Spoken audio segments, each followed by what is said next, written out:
देखिए, तो कल हमने कर लिया था law of conservation of momentum, ठीक है। आज कुछ लॉ ऑफ कंजर्वेशन के ऊपर टॉपिक है, recoiling of gun, application of application based on law of conservation of momentum. Movement law of conservation of momentum के ऊपर बेस्ड है ये, आप जो भी एप्लीकेशन बताने आ रहा हूँ, ठीक है। पहली एप्लीकेशन है recoiling of gun. Recoiling of gun, recoiling का मतलब होता है पीछे की तरफ आना, ठीक है। बैक आना, बैक मारना, ठीक है।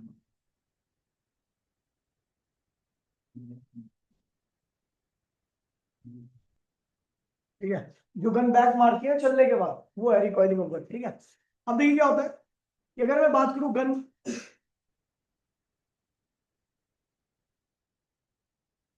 ठीक है, अगर मैं पूरे सिस्टम का इनिशियल मोमेंटम बोलूं तो क्या होगा, जीरो होगा। क्या होगा, ठीक है, बिफोर फायरिंग।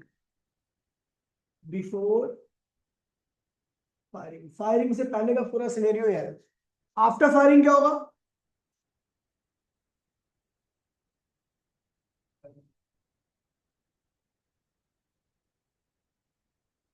ये बुलेट आगे जाएगी, ठीक है, और गन क्या होगी, पीछे आएगी।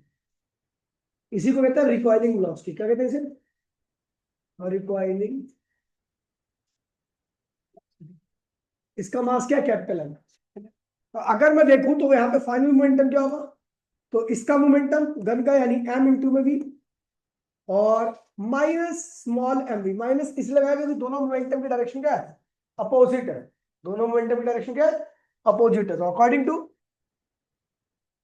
Law of conservation of momentum, initial momentum बराबर में, इनिशियल क्या पूरे सिस्टम का, जीरो, और फाइनल क्या है। तो अगर आप इसको धर ले आओगे तो ये आएगा आपका एम वी बराबर में स्मॉल एम वी, ठीक है। तो वी क्या होगा, वी क्या होगा आपका, स्मॉल एम बी अपॉन में कैपिटल है, स्मॉल एम बी अपॉन में। हमें पता है law of conservation of momentum कहता है कि भैया मोमेंटम क्या रहता है, कांस्टेंट रहता है। क्या रहता है, तो इसका मतलब ये क्या होगा, हम देख रहे हैं यहाँ पे कि जो रिकॉइलिंग वेलोसिटी है वो गन के मास की क्या आ रही है, इनवर्सली आ रही है। क्या आ रही है, यदि मान लीजिए गन का मास ज्यादा होगा तो रिकॉइलिंग वेलोसिटी क्या होगी, कम होगी। और घन का मास कम होगा तो रिकॉइलिंग वेलोसिटी क्या होगी। तो इफ मास ऑफ गन क्या होगा, लार्ज होगा, तो रिकॉइलिंग वेलोसिटी क्या होगी, लार्ज। तो रिकॉइलिंग वेलोसिटी क्या होगी, स्मॉल। और अगर मास ऑफ गन क्या होगा, स्मॉल, तो रिकॉइलिंग वेलोसिटी क्या होगी, लार्ज। मतलब गन पीछे की तरफ ज्यादा बैक मारेगी, ठीक है। अब देखिए, इसीलिए जब गन चलाते हैं ना तो उसको दोनों हाथ से टाइटली पकड़ते हैं, ठीक है। तब ज्यादा अच्छा सा निशाना लगता है। क्यों, तो देखिए जब टाइटली उसको पकड़ेंगे तो गन का मास और हमारा मास बॉडी का दोनों का एड अप हो जाएगा। क्योंकि हमने टाइटली पकड़ रखा है, किसी चीज को अगर आप टाइट पकड़ लोगे तो आपका सिस्टम आपकी बॉडी का पार्ट बन जाता है, ठीक है। तो गन जब हम टाइटली पकड़ लेते हैं तो गन हमारी बॉडी का ही क्या बन जाता है, पार्ट बन जाता है, जिसकी वजह से उसका ओवरऑल मास क्या होता है, काफी ज्यादा हो जाता है। और जब उसका मास ज्यादा होगा तो उसको रिकॉइलिंग वेलोसिटी होगी, कम हो जाएगी। इसी के ऊपर हम जो तोप होता है, तोप देखिए, तोप जिससे छोड़ते हैं उसको टैंक कहते हैं, और टैंक का मास काफी ज्यादा होता है। क्यों, छोटा सा गोला छोड़ने के लिए तोप का मास ज्यादा क्यों करना चाहिए। तो भैया बड़ा सिंपल सा लॉजिक है, जितना तो गोले की मोमेंटम होगा उतने क्या होगा, तोप का भी होगा। लेकिन अगर तोप का मास मैं कम कर दूंगा तो रिकॉइलिंग वेलोसिटी होगी तोप की। तो गोला जितने मोमेंटम से आएगा उतने से क्या होगा, टैंक भी पीछे आएगा। तो इससे क्या होगा भैया, इधर भी इंजरी है ही है ना। तो इसी चीज को अवॉइड करने के लिए टैंक का मास क्या रखा जाता है, बहुत गन का मास भी ज्यादा रखा जाता है, टैंक का मास भी ज्यादा रखा जाता है। अच्छा, इसी के ऊपर बेस्ड है एक और। जब आप नाव से, नाव देखिए, नाव पे कभी चढ़े हो, तो छोटी मोटी नाव पे, ज्यादा बड़ी नाव पे नहीं। छोटी नाव से जब उतरने लगते हैं ना तो जितना आप आगे आते हो ना उतना नाव पीछे ले आती है। पता है क्यों, यही है लॉ ऑफ कंजर्वेशन मोमेंटम। पहले जब हम नाव में थे तो पूरे सिस्टम का मोमेंटम क्या था, जीरो था। लेकिन जब आप उतरने लगे तो आप आगे मोमेंटम से गए तो नाव भी क्या होगी, पीछे मोमेंटम जाएगी। लेकिन आपको पता है नाव का मास ज्यादा होता है, इसलिए उसकी रिकॉइलिंग वेलोसिटी यानी पीछे आने की वेलोसिटी क्या होती है, कम होती है। तो ध्यान रखना, इसकी एप्लीकेशन बहुत सारी है कि यदि हम मास को बढ़ा दें तो रिकॉइलिंग वेलोसिटी कम हो जाती है। यहाँ पे लिख देता हूं मैं, रिलेशन रिलेशन के हिसाब से यदि हम मास को किसके, गन के और टैंक जो कि वो होता है, ठीक है, और किसका, और नाव का बढ़ा दे तो उनकी रिकॉइलिंग यानी पीछे आने की, रिकॉइलिंग मतलब पीछे, अच्छा कह सकते हैं, पीछे जाने की वेलोसिटी,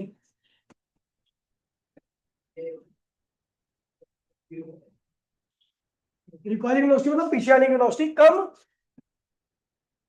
हो जाती है। ठीक है भैया, यदि हम गन का मास बढ़ा दे, टैंक का मास बढ़ा दे या नाव का मास बढ़ा दे तो उनकी रिकॉइलिंग वेलोसिटी क्या होगी, कम हो जाएगी। ठीक है, समझ गए इस रिलेशन के हिसाब से।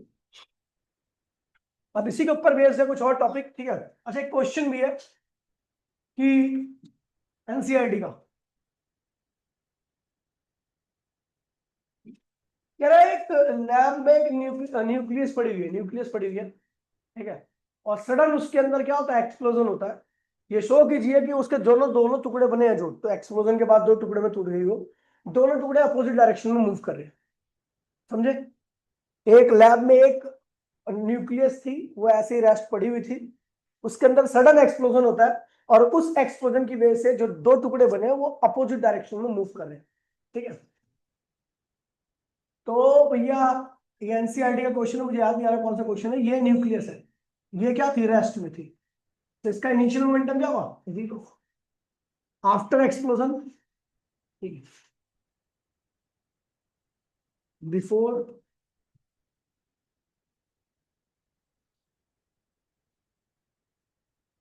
बिफोर एक्सप्लोजन और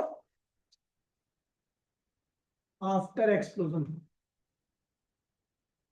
एक्सप्लोजन के बाद इसका इसका मास क्या हुआ, टुकड़े का m1, इसका मास क्या हुआ m2, इसकी वेलोसिटी क्या होगी v1, इसकी वेलोसिटी क्या होगी v2। मुझे नहीं पता, ये देखो मैंने डायग्राम में ऐसे ही बना दिया, अपोजिट मूव कर रहे हैं, लेकिन हमें नहीं पता अपोजिट मूव कर रहे हैं। तो इसका फाइनल मोमेंटम क्या होगा, m1 v1 plus m2 v2 according to law of conservation of linear momentum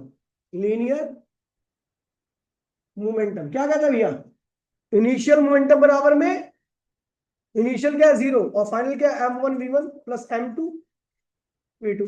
इसको अब एक को ऐसे लिख लीजिए, m1 v1 बराबर में माइनस m2 v2, तो v1 क्या होगा, माइनस m1 m2 अपॉन में m1 और v2। आपको बता दूं ये पूरी की पूरी टर्म कैसी होती है, पॉजिटिव। ये क्या होती है, तो ये नेगेटिव क्यों आया होगा, वेलोसिटी की वजह से आया होगा। ठीक है, तो ये कभी नेगेटिव नहीं हो सकता, ये कभी अभी नेगेटिव नहीं हो सकता, मास कभी नेगेटिव नहीं हो सकता, तो उसका रेशियो भी नेगेटिव नहीं आएगा। तो ये नेगेटिव क्या इंडिकेटर है, तो ये नेगेटिव नेगेटिव हमें ये बता रहा है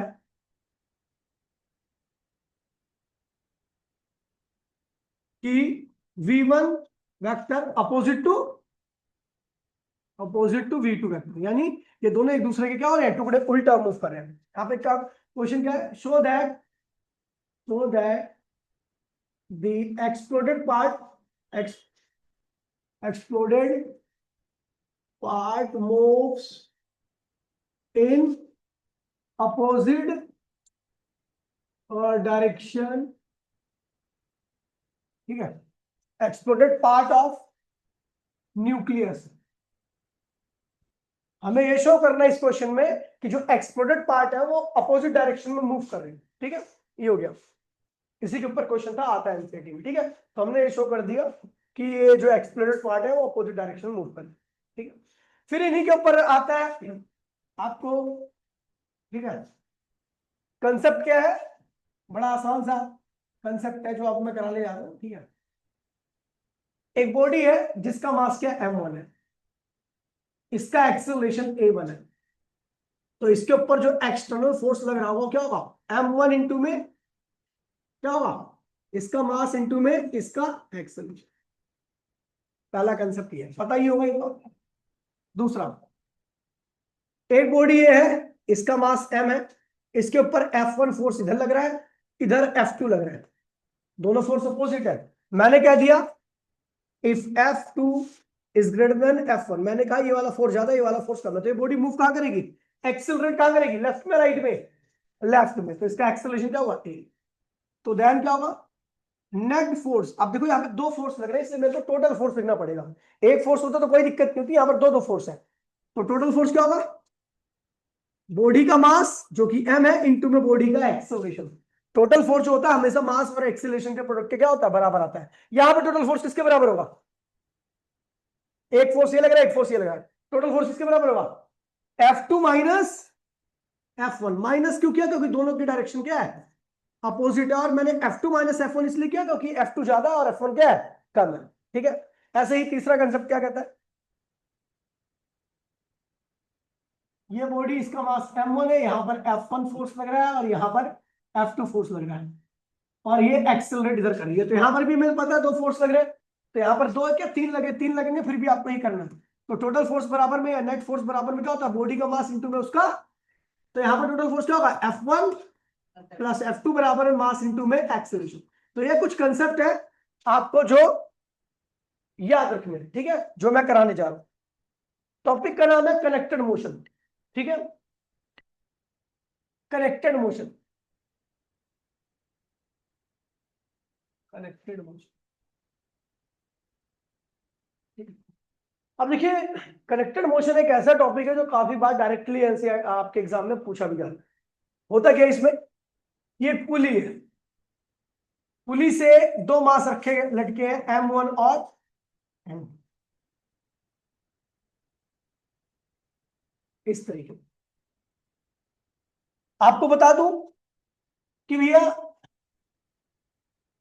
m1 का वेट क्या होगा, m1 जी, इसका वेट क्या होगा, m2 g. Weight is always towards the centre of earth. अच्छा, आपको पता है जैसे कि हमें रस्सी पे कोई चीज लटका देंगे तो रस्सी पे क्या लगता है, टेंशन, और एक रस्सी पे एक ही टेंशन लगता है, एक रस्सी पे वैसे नेट टेंशन, टोटल टेंशन की वैल्यू जीरो होती है, क्योंकि ये टेंशन इस वाले टेंशन का करेगा, कैंसिल कर देगा, क्योंकि टेंशन इंटरनल फोर्स होती है। तो इसका मतलब टेंशन जब भी आएगा तो पेयर में ही आएगा, किसमें आएगा, क्योंकि टोटल टेंशन की वैल्यू क्या होती है, जीरो। एक टेंशन लगता तो वो वहां पे कैंसिल नहीं होता, हमें पता है टेंशन इंटरनल फोर्स है, तो वो एक दूसरे को कैंसिल कर देते हैं, ठीक है। तो यानी पेयर में ही आएगा टेंशन, तो ये भी टी है, तो ये भी क्या है, टी है। आपको गिवन क्या है कि यार m1 m2 जो है वो m1 से ज्यादा है, मतलब इसका मास क्या है, इसका मास ज्यादा है, इसका मास कम है, तो इसका वेट भी ज्यादा होगा, इसका वेट क्या होगा, ये लार्ज होगा, और ये क्या होगा, स्मॉल होगा। तो अब क्या होगा, मूवमेंट कैसे होगी, ये पूरा सिस्टम कहां एक्सेलरेट करेगा, नीचे, और ये पूरा सिस्टम कहां एक्सेलरेट करेगा, ऊपर। दोनों का एक्सेलरेशन क्या रहेगा, सेम रहेगा। और आपको बता दूं दोनों की ऊपर जाने की वेलोसिटी भी क्या रहेगी, इसके ऊपर जाने की वेलोसिटी और इसके नीचे आने की वेलोसिटी क्या रहेगी, सेम रहेगी। ये एक सेकंड में यहाँ पे जो डिस्टेंस ट्रेवल करेगा वही ये भी ये करेगा, ठीक है। तो एक कनेक्टेड मोशन है, तो कनेक्टेड मोशन में जो दो बॉडी कनेक्टेड होती है ना, उनकी आपस में वेलोसिटी, एक्सेलरेशन और डिस्टेंस सब कुछ क्या होता है, सेम रहता है। ये जितना नीचे आएगा ये उतना ऊपर जाएगा, ये जितनी वेलोसिटी से ऊपर जाएगा ये उतनी वेलोसिटी से क्या होगा, नीचे आएगा। तो कनेक्टेड मोशन में जो चीजें सेम होती है, क्या क्या सेम होता है,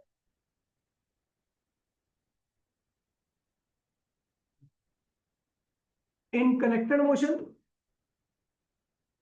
कनेक्टेड मोशन वेलोसिटी क्या होती है? Velocity same of connected body. जो बॉडी कनेक्टेड होती है उनकी वेलोसिटी सेम होता है। Acceleration same, same of connected body. जो बॉडी कनेक्टेड होती है उनका एक्सेलरेशन भी क्या होता है? सेम होता है। और एक्स भी क्या होता है? Distance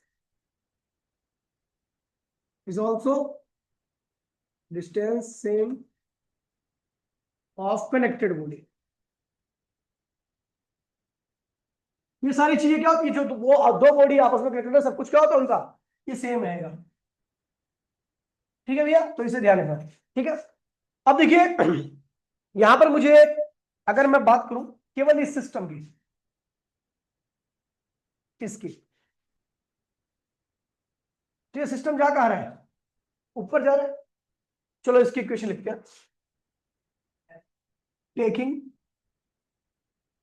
left side, left side ले रहा हूं मैं, तो ये कहां जा रहा है? ऊपर जा रहा है। कितने फोर्स लग रहे हैं? एक या दो? इस ब्लॉक के ऊपर कितने फोर्स लग रहे हैं? एक या दो? दो फोर्स लग रहे हैं। तो इसलिए मैं क्या लिखूंगा? फोर्स लिखूंगा, टोटल फोर्स लिखूंगा। क्या लिखूंगा? नेट फोर्स बराबर में किसके बराबर होता है? मास इनटू में। तो इसका मास क्या है? m1, इसका एक्सेलरेशन क्या है? तो नेट फोर्स कितना लग रहा है? एक फोर्स ऊपर लग रहा है, एक फोर्स नीचे लग रहा है। बॉडी कहां जा रही है? ऊपर। तो कौन सा फोर्स ज्यादा होगा? नीचे वाला, ऊपर वाला? ऊपर वाला। तो इसलिए टोटल फोर्स की वैल्यू क्या होगी? टी माइनस m1g बराबर में m1 इंटू में a। अब मैं ले रहा हूं taking right side, taking right side. अच्छा, राइट साइड वाला जो सिस्टम है, ये वाला, ये कहां रहा है? नीचे आ रहा है।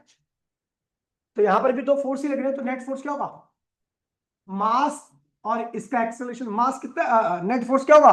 तो नीचे आ रहा है, तो नीचे वाला फोर्स क्या होगा? ज्यादा। ऊपर वाला फोर्स क्या होगा? तो क्या होगा? m2g माइनस टी बराबर में, ये होगी आपकी फर्स्ट इक्वेशन, और ये होगी आपकी second equation. On adding, on adding first and second, तो क्या होगा? टी माइनस m1g बराबर में m1a, और क्या होगा?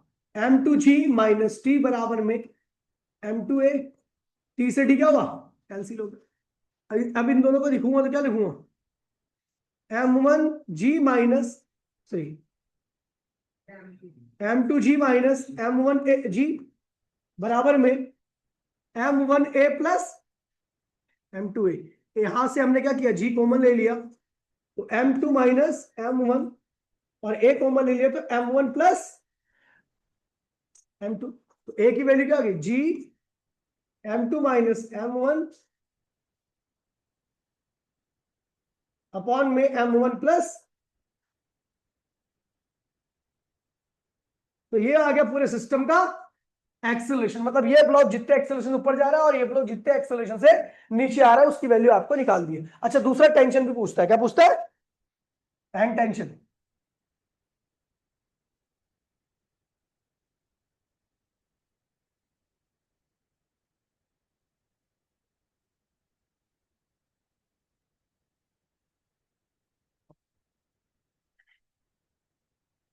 एंड टेंशन, तो टेंशन के लिए इस एक्सेलरेशन की वैल्यू किसी भी एक इक्वेशन में डालो, चाहे इसमें डाल दो चाहे इसमें डाल दो। हमने क्या किया? देन टेंशन होगा आपका T माइनस m1g बराबर में m1a, की वैल्यू लिख दो g, m2 minus m1 upon में m1 प्लस। ठीक है भैया, इसको उधर ले जाओ, तो भैया टी इक्वल्स टू में आप जब सॉल्व करोगे इसको पूरे को, तो आपका आएगा 2m1 m2 अपॉन में m1 प्लस m2, ये आने वाला है। और ये जी, ठीक है, ये जी भी आएगा। ठीक है भैया, तो ये टेंशन आएगा जब आप इसको लेके सॉल्व करोगे पूरी साइड में लेके। ठीक है भैया, तो ये आसान है, ये आता है। ठीक है, फिर कनेक्टेड मोशन के कुछ और भी कंसेप्ट आते हैं। ठीक है, कंसेप्ट नंबर 2 कनेक्टेड मोशन से रिलेटेड है। कह रहा भैया कि ये कुछ मास है एम, एम, एम, और इन पे लग रहा है फोर्स एफ। ठीक है, तो कह रहा है कि भैया ये पूरा सिस्टम क्या कर रहा है, इसकी वजह से एक्सेलरेट कर रहा है।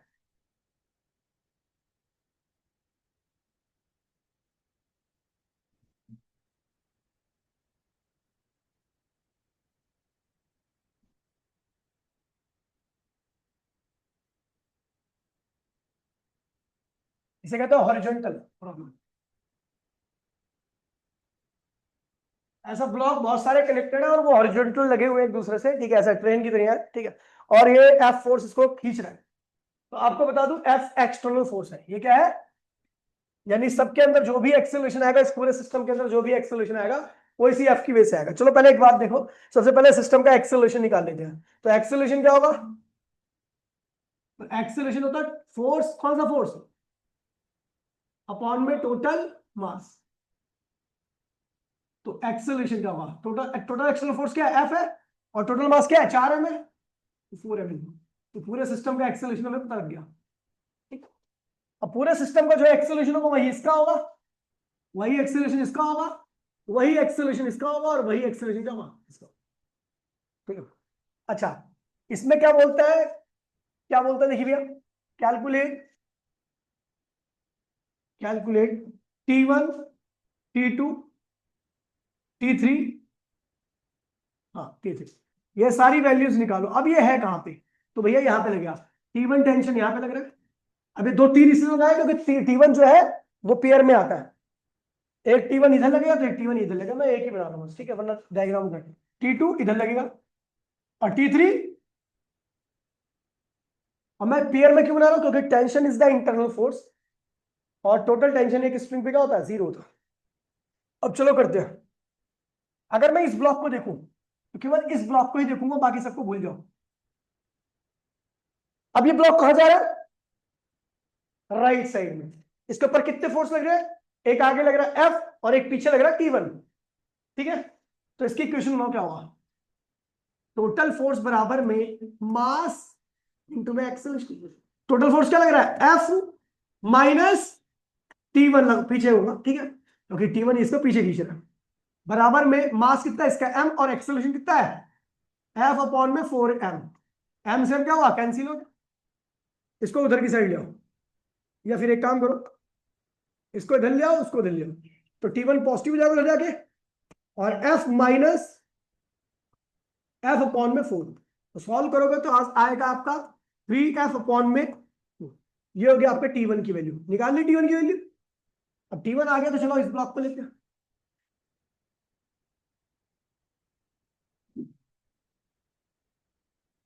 इस ब्लॉक के भी ऊपर दो फोर्स लग रहे हैं, तो टोटल फोर्स क्या होगा, मास इनटू में इसका एक्सेलरेशन। टोटल फोर्स क्या लग रहा है, T1 उसको आगे खींच रहा है, T2 इसको पीछे खींच रहा है, तो नेट फोर्स की वैल्यू क्या होगी, T1 माइनस बराबर मास इनटू में एक्सेलरेशन। T1 की वैल्यू ऑलरेडी आ रखी है 3f अपॉन में 4 माइनस T2 बराबर में क्या होगा, मास इनटू में एक्सेलरेशन क्या है, एफ अपॉन में 4m। m से m क्या हुआ, कैंसिल हो गया, इसको इधर लिया, इसको इधर लिया, तो क्या होगा 3f अपॉन में 4 माइनस एफ अपॉन में 4 बराबर में T2। तो इसको सॉल्व करोगे तो भैया आपका T2 जो आएगा वो आएगा आपका 2f अपॉन में 4, तो आएगा f अपॉन में 2। ये हो गया आपका T2 वैल्यू। और जब मैं इसकी बात करूं, इस वाले की, इस वाले की, तो भैया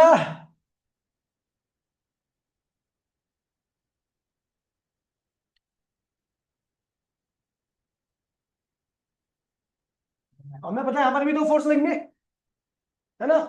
तो भैया यहाँ पे टोटल फोर्स की वैल्यू क्या होगी, टोटल फोर्स बराबर में मास इंटू में इसका एक्सेलरेशन। टोटल फोर्स क्या है, T2 माइनस T3, तो फिर T2 आगे ले आ रहा ना, राइट साइड में आ रहा, तो इसका मतलब T2 ज्यादा होगा, T3 क्या होगा, कम होगा, बराबर मास इंटू में एक्सेलरेशन क्या है भैया, अभी यही रह जाएगी। आपने T2 की वैल्यू ऑलरेडी निकाल रखी है, एफ बाय में 2 माइनस T3 बराबर में मास एक्सेलरेशन क्या है, एफ अपॉन में 4f। एम से एम क्या हुआ, कैंसिल हो गया, इसको इधर लिया, इसको इधर लिया, देखो एफ बाय में 2 माइनस एफ बाय में 4 अपॉन में T3। तो इसको सॉल्व करोगे तो क्या आने वाला आपका 4 LCM 2F माइनस एफ बराबर में T3, तो आ गया आएगा F अपॉन में 4 T3 की वैल्यू आ गई। कोई दिक्कत तो नहीं भैया, और बाकी कुछ निकाल देंगे। इस तरीके से हॉरिजॉन्टल है। अगर इसी में वर्टिकल क्वेश्चन आ जाए, ठीक है, वर्टिकल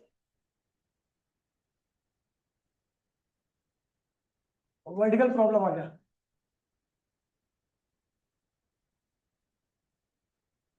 तो इसको कैसे करेंगे? तो भैया वर्टिकल प्रॉब्लम भी आसानी है आपकी, ठीक है।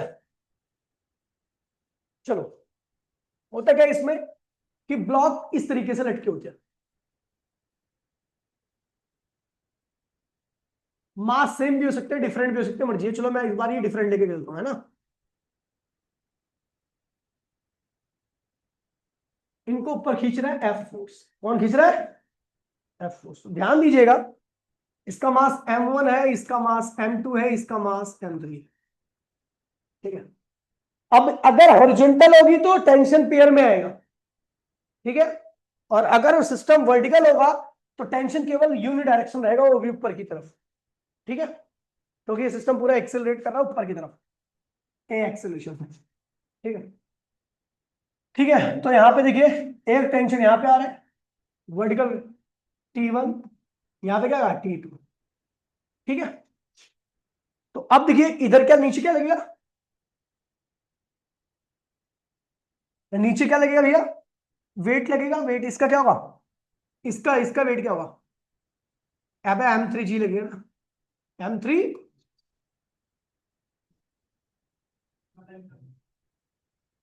ये इसको रहने दो, अभी ऐसे बंद दो, ठीक है। ठीक है, मैं यहां पर क्वेश्चन क्या पूछ रहा है कि फाइंड T1 एंड T2। आपको T1 और T2 निकालना है। अब यहां पे देखिए भैया, सबसे पहले आप निकालोगे एक्सेलरेशन। एक्सेलरेशन क्या होता है? टोटल फोर्स अपॉन में कौन सा फोर्स? एक्सटर्नल फोर्स अपॉन में टोटल, अपॉन में टोटल मास। टोटल फोर्स कितना है? F।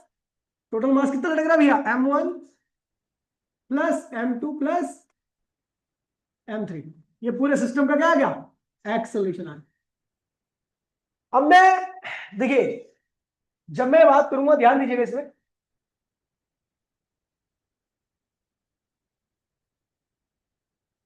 नहीं सही है, लेकिन मैं सोच रहा हूँ एक टेंशन और इंक्लूड कर देते इसमें, ज्यादा बेटर, ठीक है। अच्छा एक चीज ये छोड़ो, अब जो हो गया तो हो गया। अगर मैं केवल इस एफ को देखूं तो ये एफ कर क्या रहा है?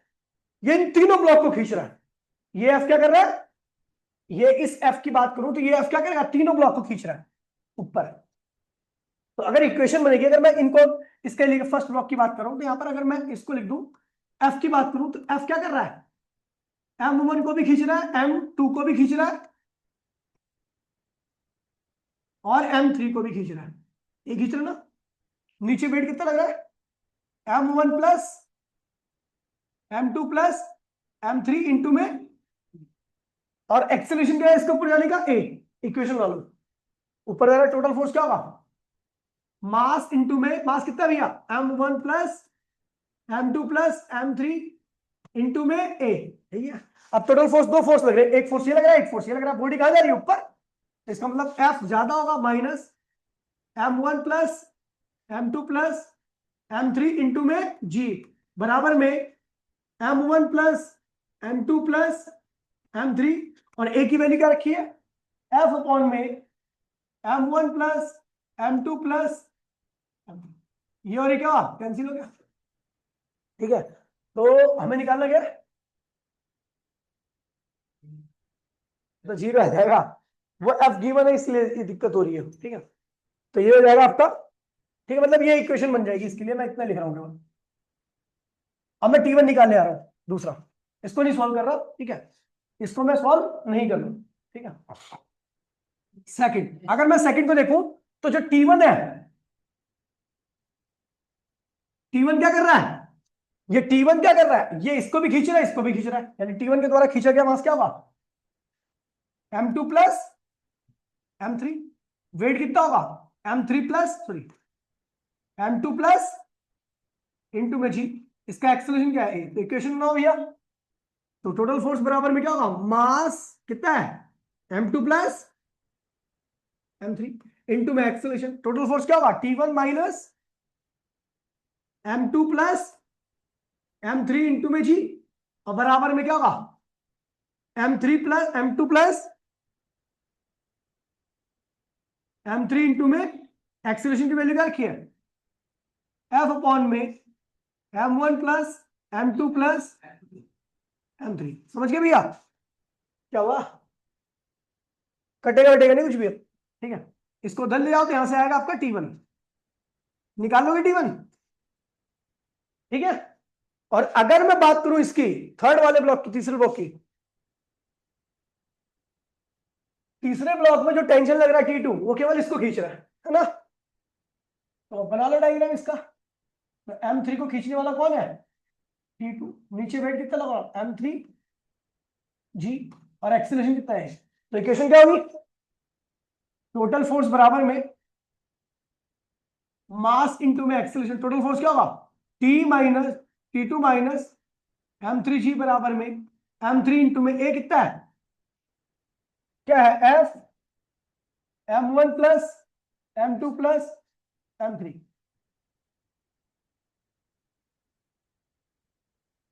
ठीक है, तो यहां से आप इसको उधर ले आओगे तो आपका T2 निकल आएगा। कर लोगे भैया।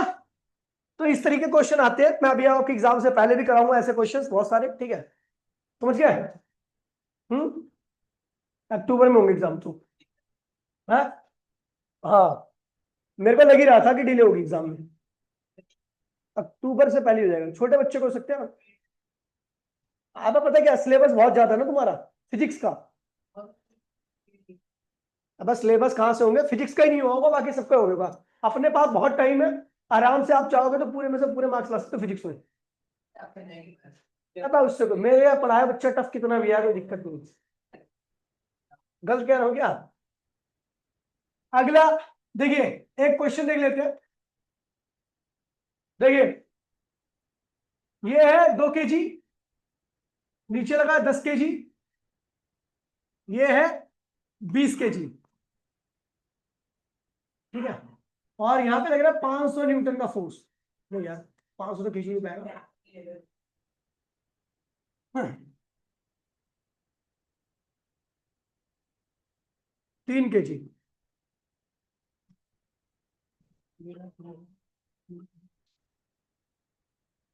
ठीक है, ऊपर लग रहा है आपका 200 न्यूटन फोर्स लग रहा है, यहाँ पे T1 टेंशन लग रहा है, यहाँ पे T2 टेंशन लग रहा है।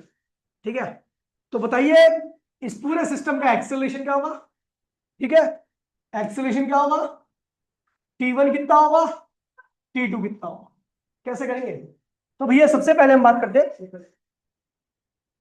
एक्सेलरेशन। एक्सेलरेशन क्या होगा, टोटल फोर्स, कौन सा फोर्स, एक्सटर्नल फोर्स, अपॉन में टोटल मास। टोटल फोर्स कितना लग रहा है एक्सटर्नल 200, और टोटल मास कितना है भैया, इतना मीटर पर सेकेंड स्क्वायर क्या होगा इस पूरे सिस्टम का एक्सेलरेशन। ठीक है, दूसरा क्या करें,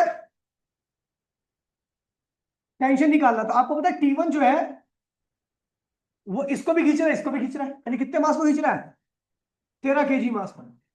T1 वेट कितना लग रहा होगा 13G, 13, और एक्सेलरेशन अपने को पता ही लग गया, ये रहा 200 बटे में 15, यानी क्या हुआ 5 सेकेंड है ना, 40 बटे में 3 मीटर पर सेकेंड स्क्वायर। ठीक है भैया, तो ये हो जाएगा आपका। इसको अगर लिखोगे तो T1 माइनस 13G बराबर में मास कितना है 13 इंटू में एक्सेलरेशन कितना है 40 बटे में, यही होगा ना। अब मैं कहीं अभी सोचेंगे, टोटल फोर्स बराबर है मास इंटू में एक्सेलरेशन, मास कितना है 13, एक्सेलरेशन कितना है, तो टोटल फोर्स क्या लग रहा है, एक ही। तो टोटल फोर्स क्या लिखोगे T1 माइनस 13G बराबर में 13A। तो यहां से आप आसानी से T1 की वैल्यू निकाल सकते, निकाल लोगे। हाँ, अगले एक मिनट, इसको धन ले आओगे और एक की वैल्यू आप यहां रख दोगे 40 बटे में 3। ठीक है, तीसरा अगर इसे देखिए तो इसको ये T2 जो है इसको खींच रहा है, तो ये क्या हुआ 3, T2 ऊपर लग रहा है, और ये क्या 3 kg है ना, तो 3G लग रहा होगा। इक्वेशन बनाइए, बताइए मेरे को क्या होगा। तो ये टोटल फोर्स बराबर में मास इंटू में एक्सेलरेशन, टोटल फोर्स क्या होगा T2 माइनस 3G बराबर में 3, एक्सेलरेशन आपको पता ही है 40/3, इसको उधर ले जाइए तो T2 की वैल्यू आपकी आ गई। समझ गए भैया? इस तरह के क्वेश्चन आते हैं, सॉल्व कर लीजिए इनको पूरा।